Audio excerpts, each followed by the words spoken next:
Samsung का TV model number UA40EH6030 भी fault होता है डेड टीवी का, में नो इंडिकेटर हो तो सबसे पहले हमें पावर सप्लाई चेक करना होता है। पहला वोल्टेज 230 वोल्ट AC चेक कर रहे हैं और वो ओके है। फ्यूज़ के दोनों तरफ 230 वोल्ट दिखना चाहिए। फ्यूज़ की दूसरी तरफ 0.4 वोल्ट AC आ रहे हैं। यहाँ पर फ्यूज़ ओपन है। सैमसंग में हाई बैकलाइट के लोड की वजह से PFC सर्किट यूज़ होती है और PFC सर्किट ज़्यादा गर्म होने की वजह से मॉसफेट अधिकतर ख़राब होता है। और यहाँ पर हम अभी चेक कर लेते हैं PFC का मॉसफेट सही है या ख़राब है। PFC का मॉसफेट शॉर्ट है, IC भी ख़राब होगी इसमें जो ड्राइव देती है, तो हम इसमें बैकलाइट का लोड कम करके PFC को बाईपास करेंगे। पहले PFC का जो शॉर्ट मॉसफेट था हमने निकाल दिया है। 0.8 की रीडिंग आ रही है, डायोड टेस्ट की रीडिंग ओके है। PFC बाईपास करने के लिए PFC ड्राइव IC भी हमें निकालनी होती है। PFC बाईपास के लिए हमने ये मॉसफेट निकाल दिया है, यहाँ पर आप देख सकते हैं। PFC ड्राइव IC जो थी वो निकाल दी है। जो ब्रिज रेक्टिफायर है दोनों के बीच में डायरेक्ट कंटिन्यूटी हो गई है। अभी 340 वोल्ट यहाँ पर मिलेंगे मेन फिल्टर के ऊपर। इतना करने के बाद मदरबोर्ड चालू हो जाना चाहिए। इंडिकेटर लाइट ब्लिंक हो रही है, 6 बार ब्लिंक होने के बाद इसे बंद होना चाहिए। लेकिन यहाँ पर क्या हो रहा है, ये ब्लिंक करता रहता है और ये स्टॉप नहीं हो रहा है। इसकी एक वजह है जो कि बैकलाइट ड्राइव IC अभी भी लगी हुई है। इस ड्राइव IC को हमें निकालना होगा। अगर जो हम ये IC नहीं निकालेंगे तो ये रिस्टार्ट होता रहेगा, टीवी बंद होके फिर स्टार्ट होगा और ये 13 वोल्ट बंद चालू होते रहेंगे।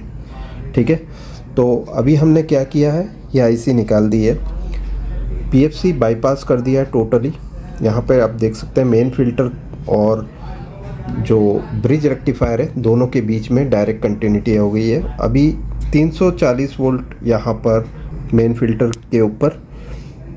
ठीक है, और आउटपुट ये हम अब ऑन करके देख लेते हैं। इंडिकेटर लाइट ब्लिंक होगी।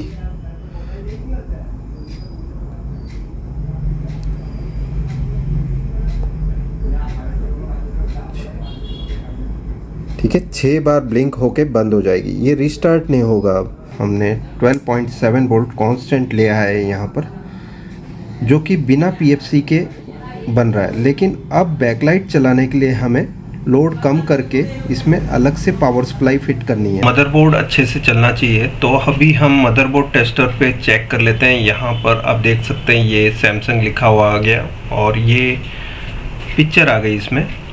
अभी हमारा काम है बैकलाइट के लोड को कम करना।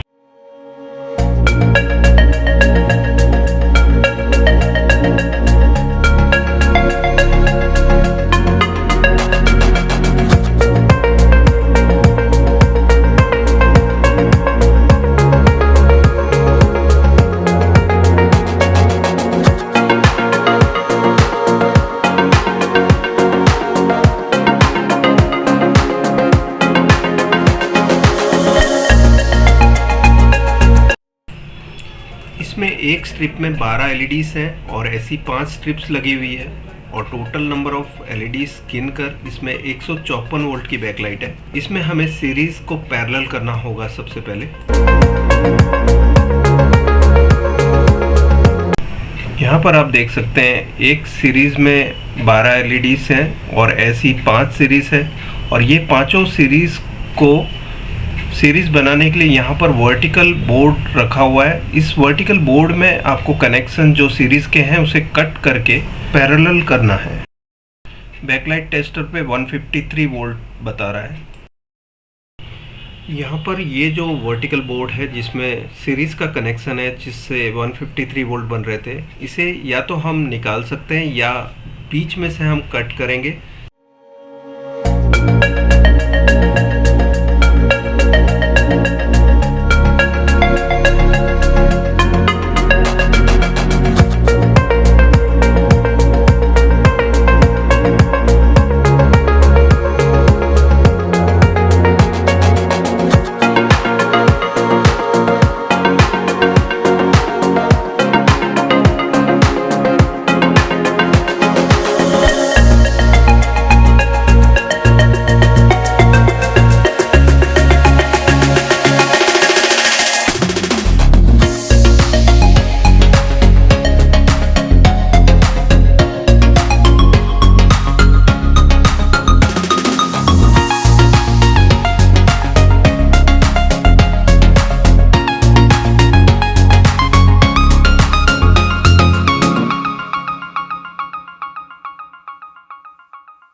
ड्राइवर के लिए हम सप्लाई लेंगे 13 वोल्ट, ग्राउंड देंगे और बैकलाइट ऑन जो मदरबोर्ड से आ रहा है वो ड्राइवर के साथ कनेक्ट करेंगे।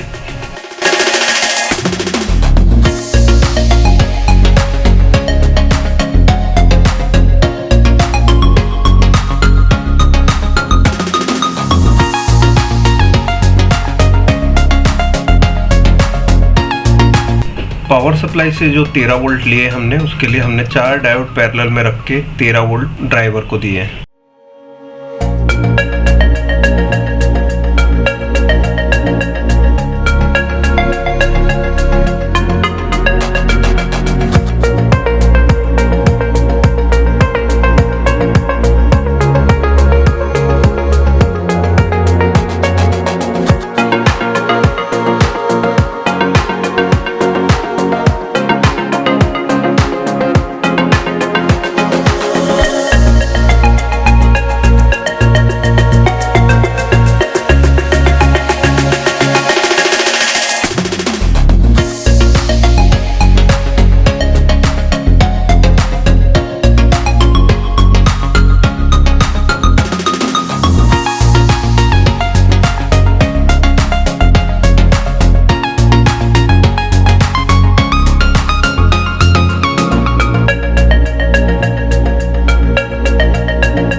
अब बैकलाइट का लोड 154 वोल्ट से चेंज करके हमने 30 वोल्ट कर दिया।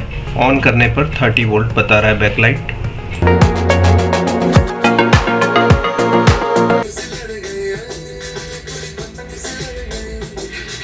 अपनी फैमिली, अपने रिश्ते सब खो देंगे, अपना प्यार खो देंगे। Best number 1